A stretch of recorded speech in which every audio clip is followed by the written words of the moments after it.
আগামী দিনে তার বাংলাদেশের রাষ্ট্রপতি হওয়ার স্বপ্ন পূরণ করতে পারে গণভোটে বিপুল সংখ্যায় হ্যাঁ ভোট পড়লে। মার্কিন যুক্তরাষ্ট্র এবার পুরোপুরি পাল্টি খেল। সবচেয়ে গুরুত্বপূর্ণ দিক হলো বাংলাদেশের ইসি সচিব আক্তার আহমেদ জানিয়েছেন, কোনো জায়গায় আইন শৃঙ্খলা রক্ষাকারী বাহিনীর বাড়াবাড়ির খবর আছে কিনা সেটা মার্কিন রাষ্ট্রদূত জানতে চেয়েছিলেন। আসন্ন নির্বাচন বা গণভোট দুটোই একটা লোক দেখানো প্রক্রিয়ায় পর্যবসিত হচ্ছে। ত্রয়োদশ নির্বাচনে ভোট দিতে রাষ্ট্রপতি ভবন থেকে বের হচ্ছেন না বাংলাদেশের রাষ্ট্রপতি শাহাবুদ্দিন চুপ্পু। গণ অভ্যুত্থান পরবর্তী বাংলাদেশে শেখ হাসিনার আমলে মাত্র দুজন এখনো স্বপদে বহাল। হয় আমেরিকা ঠিক করে দিয়েছে কারা ক্ষমতায় আসছে, নয়তো তারা বুঝে গিয়েছে এই নির্বাচনকে তারা বৈধতা দিতে গেলে তাদের ভাবমূর্তিই খারাপ হবে। ফলে যে নির্বাচনের বৈধতা নিয়ে নির্বাচন শুরুর আগে প্রশ্ন দেখা দিচ্ছে, সেই নির্বাচনে নির্বাচিত সরকার কতদিন টিকবে তা নিয়ে প্রশ্ন থেকেই যাচ্ছে। ভিডিওর কিছু অংশ প্রথমে দেখে নিশ্চয়ই বুঝতে পেরেছেন ভিডিওটি খুবই গুরুত্বপূর্ণ হতে যাচ্ছে। আসলে কি হতে যাচ্ছে সেটি দেখতে ভিডিওটির সাথেই থাকুন। বাংলাদেশের ত্রয়োদশ জাতীয় নির্বাচন আর 15 দিন বাকি নেই। যদিও আগামী 12 ফেব্রুয়ারি একই দিনে বহু প্রতীক্ষিত ও চর্চিত গণভোট অনুষ্ঠিত হবে বাংলাদেশে। বাংলাদেশের ওয়াকিবহাল মহলের ধারণা, প্রধান উপদেষ্টা মোহাম্মদ ইউনূস জাতীয় নির্বাচন নিয়ে যতটা না তৎপর, তার থেকে কয়েক গুণ বেশি তৎপর গণভোট নিয়ে। কারণ এই গণভোট হলো আসলে তার তুরুপের দাস। আগামী দিনে তার বাংলাদেশের রাষ্ট্রপতি হওয়ার স্বপ্ন পূরণ করতে পারে গণভোটে বিপুল সংখ্যায় হ্যাঁ ভোট পড়লে। তাই তিনি অন্তর্বর্তীকালীন সরকারের অধীনে থাকা প্রায় সমস্ত প্রতিষ্ঠানকে হ্যাঁ ভোট দেওয়ার বিষয়ে ব্যাপক মাত্রায় বিজ্ঞাপন দিতে কাজে লাগিয়েছেন। এমনকি তিনি নিজেও সরাসরি ভাষণে বা সামাজিক যোগাযোগ মাধ্যমে এই নিয়ে প্রচার চালাচ্ছেন।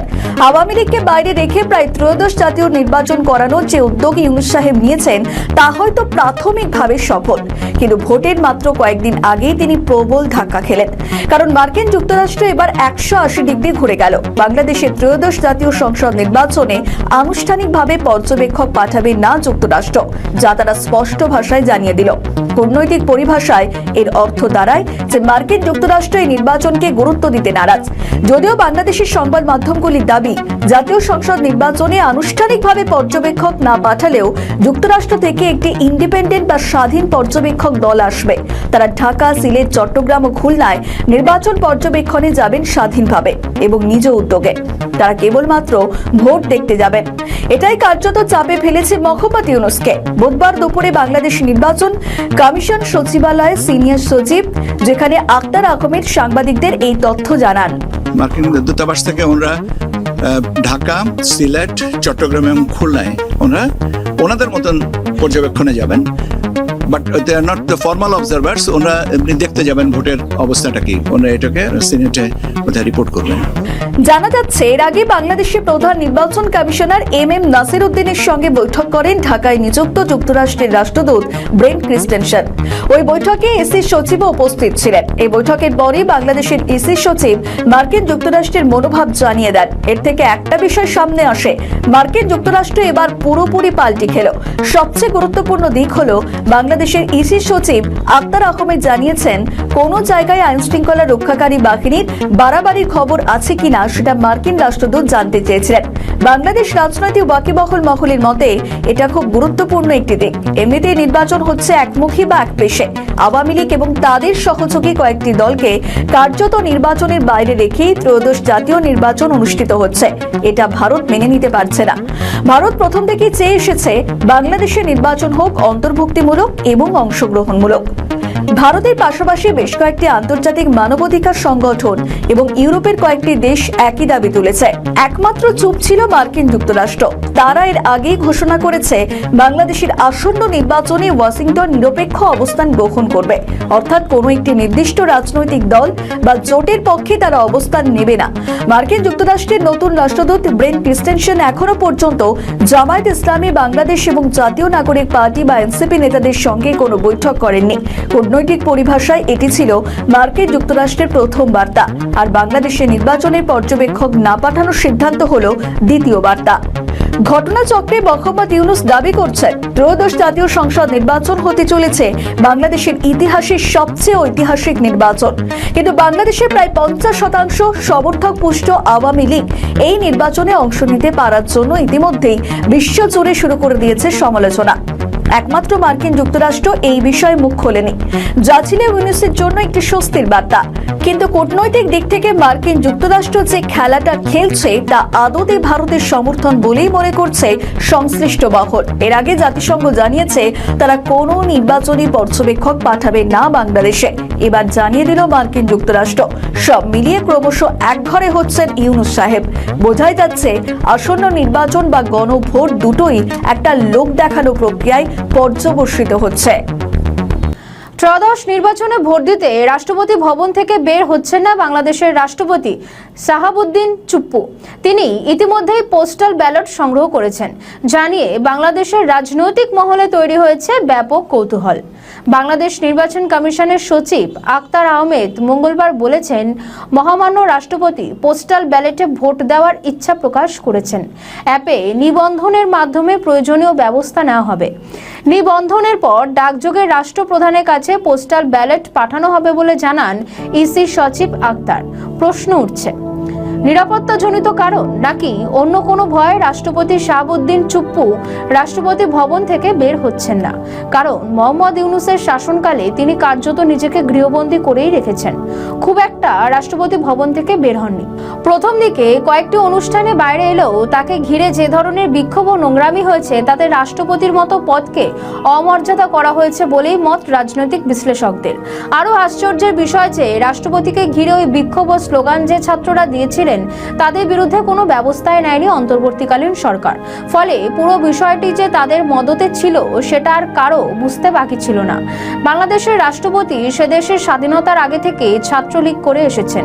তিনি বাংলাদেশের মুক্তিযুদ্ধেও অংশ নিয়েছিলেন এবং স্বাধীনতা পরবর্তী সময়ে যুবলীগ আওয়ামী লীগের সঙ্গে অঙ্গাঙ্গিভাবে যুক্ত ছিলেন। বলা হয় তিনি শেখ হাসিনার অত্যন্ত ঘনিষ্ঠ, তাই তাকে রাষ্ট্রপতির পদে বসানো হয়েছিল। গণ অভ্যুত্থান পরবর্তী বাংলাদেশে শেখ হাসিনার আমলে মাত্র দুজন এখনো স্বপদে বহাল, তার মধ্যে একজন শাহাবুদ্দিন চুপ্পু। তাকে রাষ্ট্রপতির পদ থেকে সরানোর বহু চেষ্টা করেছিল অন্তর্বর্তী সরকারের ঘনিষ্ঠ ছাত্র সমন্বয়কারীরা, কিন্তু সাংবিধানিক কিছু বাধ্যবাধকতা এবং বাংলাদেশের সেনা প্রধানের হস্তক্ষেপে তাকে সরানো থেকে বিরত থাকেন মোহাম্মদ ইউনূস। তবে রাষ্ট্রপতি নিজেকে কার্যত গৃহবন্দী করে রেখেছেন। এবারও ভোট দিতে ভোট কেন্দ্রে যাবেন না তিনি।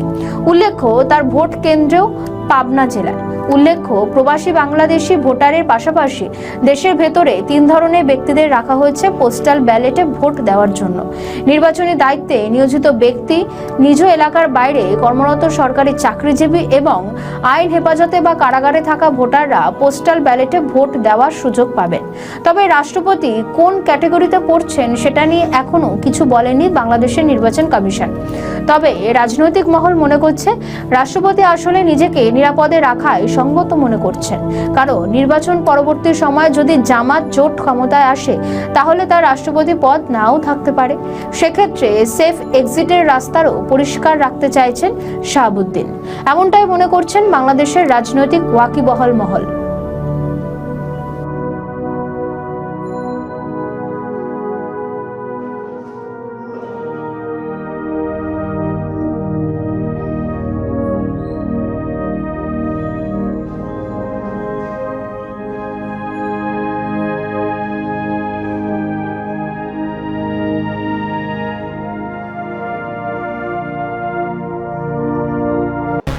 হয় আমেরিকা ঠিক করে দিয়েছে কারা ক্ষমতায় আসছে, নয়তো তারা বুঝে গিয়েছে এই নির্বাচনকে তারা বৈধতা দিতে গেলে তাদের ভাবমূর্তিই খারাপ হবে।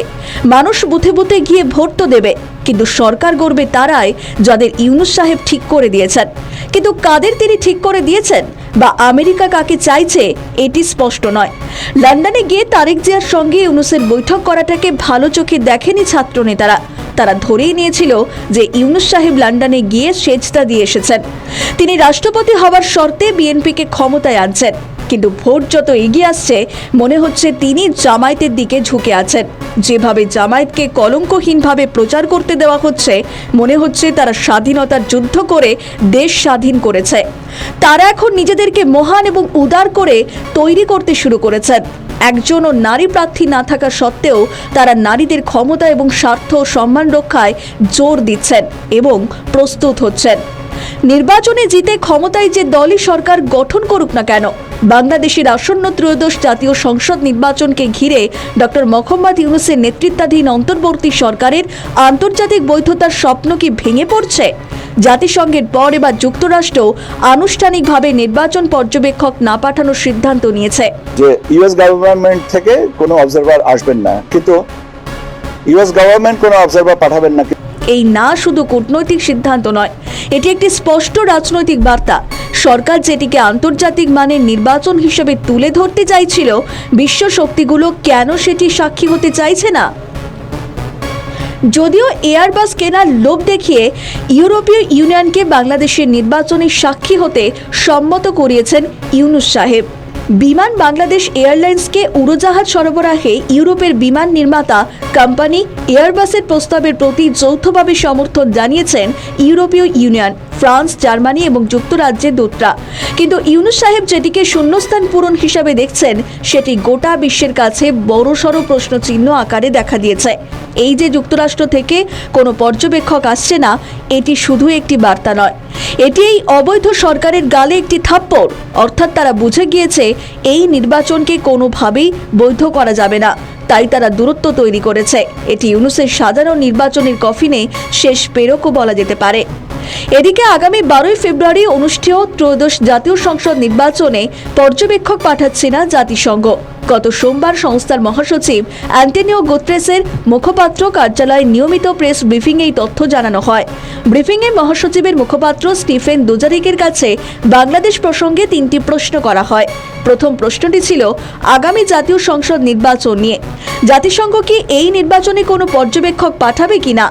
প্রশ্নের জবাবে মহাসচিবের মুখপাত্র দুজারিক বলেন, না, সাধারণ পরিষদ বা নিরাপত্তা পরিষদের ম্যান্ডেট ছাড়া জাতিসংঘ নিজে থেকে কোনো পর্যবেক্ষক পাঠায় না, ফলে আমরা এখন আর এটি করি না। তবে নির্বাচনের ক্ষেত্রে জাতিসংঘ কান্ট্রি অফিস প্রায় কারিগরি সহায়তা দিয়ে থাকে। তারা এই ধরনের কোনো সহায়তা দিচ্ছে কিনা তা আমি আপনাদের জেনে জানাতে পারি। ফলে যে নির্বাচনের বৈধতা নিয়ে নির্বাচন শুরুর আগে প্রশ্ন দেখা দিচ্ছে, সেই নির্বাচনে নির্বাচিত সরকার কতদিন টিকবে তা নিয়ে প্রশ্ন থেকেই যাচ্ছে।